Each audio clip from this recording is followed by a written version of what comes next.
तो इधर ध्यान दो, सवाल में दे रखा है कि ABCD का चतुर्भुज है आपके, एक समचतुर्भुज है जिसकी सभी भुजाएं क्या है आपके बराबर। इसे क्या कहते हैं?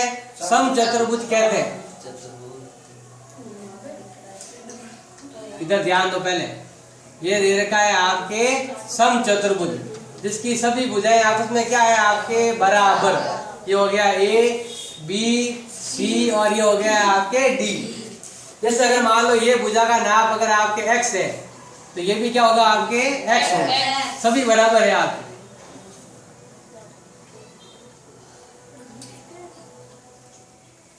ये भी x कहलाएगी, ये भी x कहलाएगी, ये भी क्या कहलाएगी आपके x कहलाएगी। चारों भुजाएं क्या है आपके बराबर। और साथ में क्या दे रखा है? DE लंब है AB पर, एक लाइन है जो क्या है शीर्ष लंब है और साथ में क्या करती है भुजा को दो भागों में भी बांटती है। ये थोड़ी सी भुजा सब तिरछी है।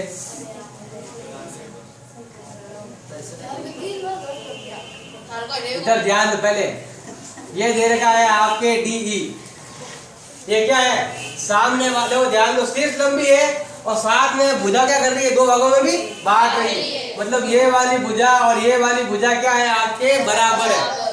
और हमें क्या ज्ञात करना, सभी कोण ज्ञात करने कि ये वाला कोण अगर आप एक ज्ञात कर लो तो बाकी वाले कोण क्या करेंगे हम ज्ञात कर लेंगे। ये सभी भुजाएं बराबर है और इसको दो भागों में बट रहे हो। ध्यान दो, सवाल के अंदर दे रखा है कि DE क्या कर रहा है, DE AB का क्या कर रहा है समद्विभाजन, जो भुजा को दो भागों में बांट रहा है। इसका मतलब क्या हुआ, ये वाली भुजा AE क्या होगी आपके AB की क्या होगी आपके आधी होगी।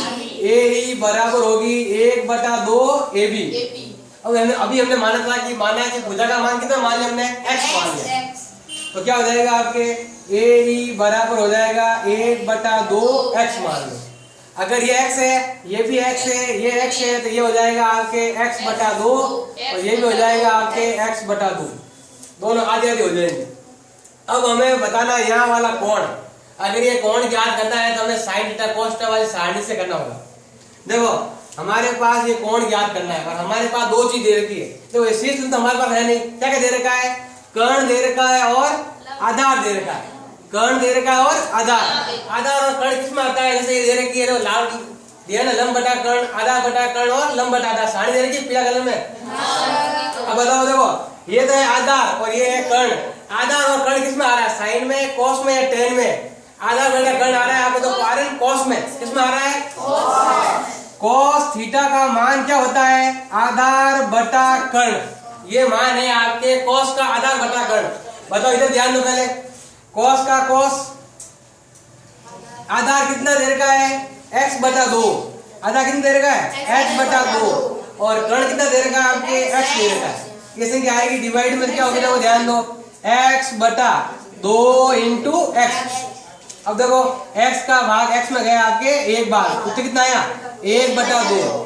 अब देखो cos की सारणी ये वाली बड़ी सारणी जो दे रखी है आपके, इसका देखो cos थीटा में 1/2 का आया हुआ है, cos में 1/2 का आया हुआ है आपके 60 डिग्री कोण कितना आया हुआ है। इधर से cos और इधर से कोण कितना आता है आपके 60 डिग्री।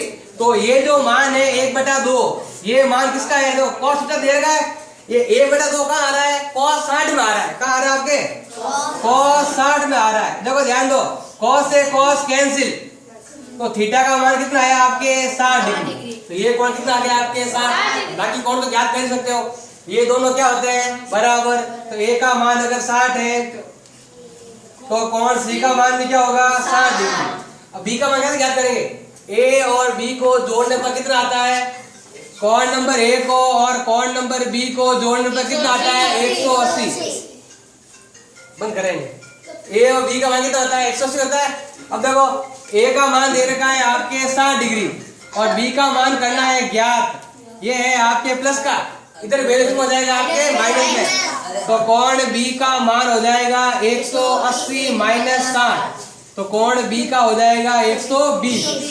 और बी और डी आमने सामने के कोण क्या होते हैं हमेशा बराबर होते हैं।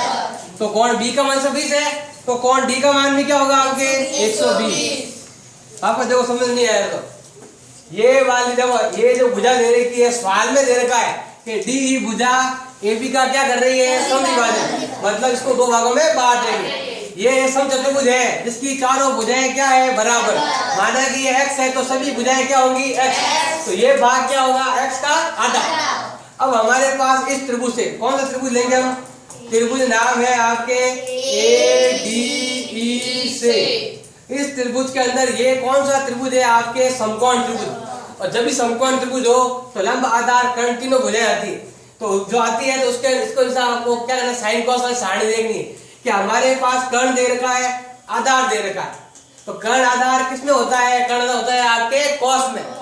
कॉस में आ रहा है कर्ण आधार, ये आ रहा है कर्ण आधार। अब आधार तो दे रखा x बटा 2 और कर्ण दे रखा x, काट दिया होता कितना है, 1 बटा 2। तो देखो cos थीटा बराबर कितना, 1 बटा 2, 1 बटा 2। अब वो बड़ी सारणी देखेंगे तो मान आता है 1 बटा 2 का आता है cos 60 में आता है। cos से cos tan थीटा का मान कितना है, 60 डिग्री। तो ये कौन 60, तो ये भी कितना होगा, 60 होगा। ये कितना होगा, 120। तो ये भी कितना होगा, 120। अब ये वाला देखो और बताऊंगा आगे। देखो ध्यान दो, इसके अंदर दे रखा है BC रेखा, CA रेखा और AB क्रमशः RQ, PR और लास्ट नाम क्या दे रखा है आपके, 3 नाम है ना, एक दो नाम, एक थोड़ी है।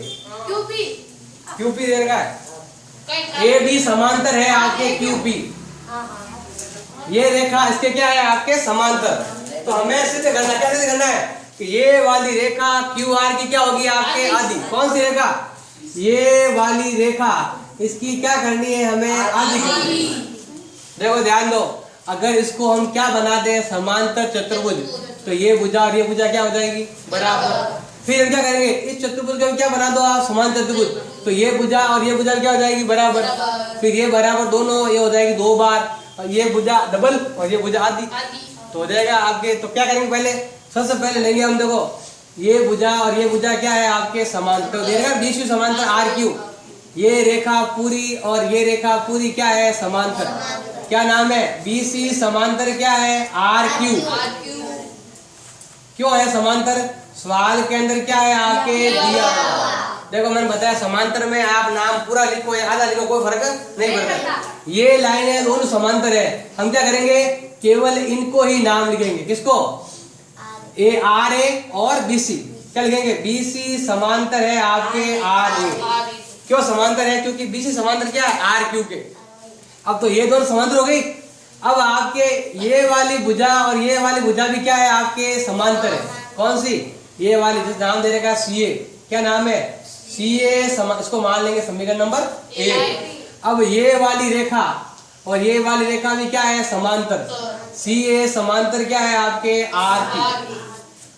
ये रेखा और ये रेखा समांतर है। अब नाम भले पूरा लिखो या नाम केवल इतना सा ही लिखो, क्या नाम लिखेंगे, RB और AC। क्या लिखेंगे, या लिखेंगे CA समांतर होगा आपके RB लिखो। ये तो सवाल के अंदर क्या है आपके दिया हुआ। हमने क्या कहा, नाम में थोड़ा चेंज किया है। अभी नाम पूरा लिखा हुआ था RP, हमने केवल नाम इतना सा ही लिखा, पूरा नाम हमने नाम केवल इतना सा ही लिखा। इसको क्या मान लेंगे, समीकरण नंबर 2। अब लिखेंगे समीकरण नंबर 1 व 2 से, इधर ध्यान देना, ये दोनों भुजाएं समांतर और ये दोनों भुजाएं भी क्या है, समांतर। जिस चतुर्भुज की समूह भुजाएं क्या हो, समांतर, वो कौन सा चतुर्भुज कहलाता है, समांतर चतुर्भुज। तो क्या लिखोगे, अतः क्या नाम है, BCAR एक क्या होगा, समांतर चतुर्भुज। अगर ये समांतर चतुर्भुज है, इसका मतलब क्या हुआ, उसके आमने सामने की भुजाएं क्या होंगी, बराबर। BC बराबर क्या होगा, RA। BC बराबर क्या होगा, RA, क्योंकि समांतर चतुर्भुज समूह भुजाएं क्या होती है आपके, बराबर। अब इसी प्रकार देखो इधर भी लेंगे सेम, यानी ये देखा समांतर, पूरा नाम लिखो या आधा नाम लिखो। फिर ये भुजा और ये भुजा भी क्या है आपके, समांतर, जिसकी आमने सामने भुजाएं बराबर हो, ये भी क्या होगा आपके, एक समांतर चतुर्भुज होगा। हम क्या लिखेंगे, इसी प्रकार। क्या लिखोगे, इसी प्रकार का मतलब होता है, इतना सारा लिखने की आवश्यकता नहीं है। ये दोनों समांतर है, ये लिखा हुआ सवाल के अंदर, और ये दोनों समांतर है, ये लिखा हुआ सवाल के अंदर। तो ये दोनों समांतर, ये दोनों समांतर, तो ये कौन सा चतुर्भुज होगा आपके, समांतर चतुर्भुज। कौन सा, BCQA। BCQA ये क्या कहलाएगा आपके, ये होगा एक समांतर चतुर्भुज। और समांतर चतुर्भुज की सम्मुख भुजाएं क्या होती है? बराबर। बीसी बराबर क्या होगा आपके? ए क्यू। ये होगा आपके बीसी बराबर होगा ए क्यू। ये तो समीकरण नंबर 3 और ये हो गया समीकरण नंबर 4। अब क्या करेंगे, देखो ध्यान दो, इस पूरी भुजा का नाम क्या है? Q R. पूरी भुजा का नाम क्या है? Q R. ये ऐसे करो, पहले समीकरण नंबर 3 और 4 से क्या मालूम पड़ा? बीसी और ये बीसी बराबर, ये दोनों नाम बराबर है, तो ये दोनों नाम भी क्या होंगे आपके? बराबर। हम लिखेंगे समीकरण नंबर 3 व 4 से। समीकरण नंबर 3 और 4 में क्या है? ये दोनों बराबर, तो ये दोनों भी क्या होंगे आपके? बराबर। तो आर ए बराबर क्या होगा आपके? ए क्यू। ये हो गया समीकरण नंबर 5। अब देखो ध्यान दो, ये दोनों बराबर हो गई। अब क्या करेंगे, इन दोनों को जोड़ने, किसको? आर ए को और क्या नाम है? ए क्यू को। दोनों को जोड़ने पर किसको? इसको और इसको जोड़ने पर क्या आती है पूरी भुजा? Q R. क्या आ रहा है आपके? इसको और इसको जोड़ने पर क्या आ रहा है? क्यू आर आ रहा है। अब देखो ध्यान दो, इस आर ए का मान क्या है? या लिखा हुआ है, मतलब आर ए का मान क्या है? आर ए का मान है बीसी और ए क्यू का मान भी क्या है? बीसी। बराबर क्या हो गया है? Q R. तो बीसी कितनी बार हो गया? 2 बार। बीसी बराबर क्या हो जाएगा? Q R. ये वाला लाइन नहीं लिखेंगे तो काम तो आ नहीं रही। देखो ध्यान दो, ये है गुणा में, तो हो जाएगा कितना आपके? भाग में। तो बीसी का मान हो जाएगा आपके 1/2 क्यू आर। इसके बाद ये लिख देना और फिर आप इसको शुद्ध कर लेंगे।